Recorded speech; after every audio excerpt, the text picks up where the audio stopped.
A ƙarshen ƙarni na 9, waɗansu maharba wanda babu aƙiƙar daga inda suka fito sosai, amma dai daga wajen arewa suka zo suka zauna kan duwatsun da ke kewaye da sararin da ake kira Kano a yanzu. Su maharban nan suka rinƙa yin farauta a wani kurmi wanda ake kira tushen rafin Jakara, inda kasuwar kurmi ta Kano ta samu suna. Daga waɗannan maharban suka jarraba ɗan noma, suka ga gurin yana da albarka sosai, sai suka ci gaba suna ƙara saran daji suna yin gonaki. Albarkar gurin nan mai ban mamaki sai ta jawo hankalin waɗansu mutane daga waɗansu wuraren suna zuwa.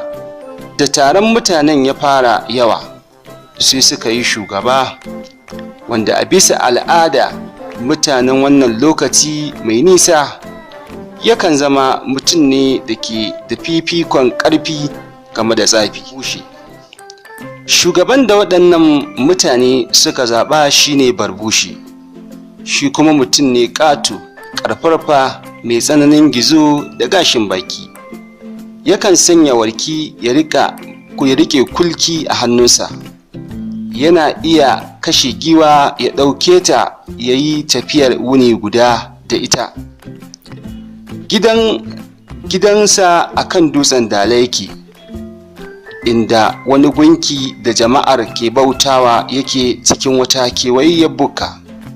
Wannan gunki Tsumburbura shi ake kira Shamus, ɗaya daga cikin gumakan zamanin annabawa irin su Yakuka da Yakuso, wanda aka ambace su cikin Alkur'ani mai girma cikin suratun Nuhu. Tsumburbura shine ainihin aljanin nan da 'yan bori ke kira da Danko ɗan Musa. Barbushe shine sarkin fadar Tsumburbura, shine tamfar wakilin wannan gunki, wanda alhakinsa shine kula da jama'ar da ke bautawa wannan tsafi. Shi yake karɓo saƙon shekara daga wajen gunki ya faɗa wa mutanensa. Nan gurin yadda ake yin bauta ne da Tsumburbura ne a da, yadda ake bauta ba addini a Kano. Ita wannan ajana ake bautawa. Wannan dutsen Dala ne. Dutsen Dala ne aka sa gashi worship of Tsumburbura on Dala Hill. Ina ba ta ka gane. Ga sarkin kuma kaga Tsumburburan nan, kaga wazirin na da Barbushe. Shi kadai ke hawa kan dutsen ta gaya mata abin da zai fara shekara zai. Sharrafo mutane suna da kakasa ba su da damar da za su. Wannan sarki tsamiyan ne ya zo ya yaƙe ta. Ka gane ko tun je ya yaƙe ta. To nan amma a zanen ya aka sashi da kamar siffar Larabawa. Ai dama to kamar Arab din ne. Kusan ai a lokacin suka fara musulunci ya kan fara zuwa kaɗan.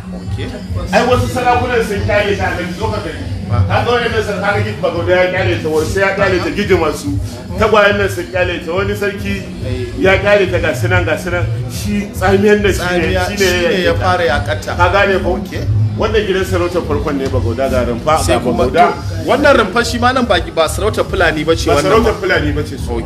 Sarautar Haɓe ne. Mu ina nufin mu yanzu Haɓe dan ne ma Haɓa ne kenan. Mu ma musulmai ne a shi. Su ma musulmai ne. Muhammadu Rumfa musulmi ne. Abubakar Kado musulmi ne. A lokacin musulunci ya fara zuwa. Ga wasu nan Kutumbawa, kaga su Muhammad Alwali.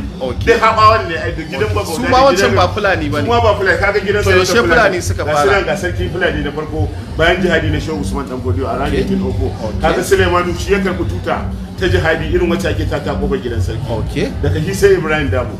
Kaga Alu wanda Turawa suka kora daga mulki. Kaga Abbas wanda Turawa suka nada. Kaga Abdullahi Bayero, kaga Sunusu na daya. Kaga Inuwa, kaga Ado Bayero, kaga Sunusu Lami da Sunusi. Ga kuma sarkin Kano ne.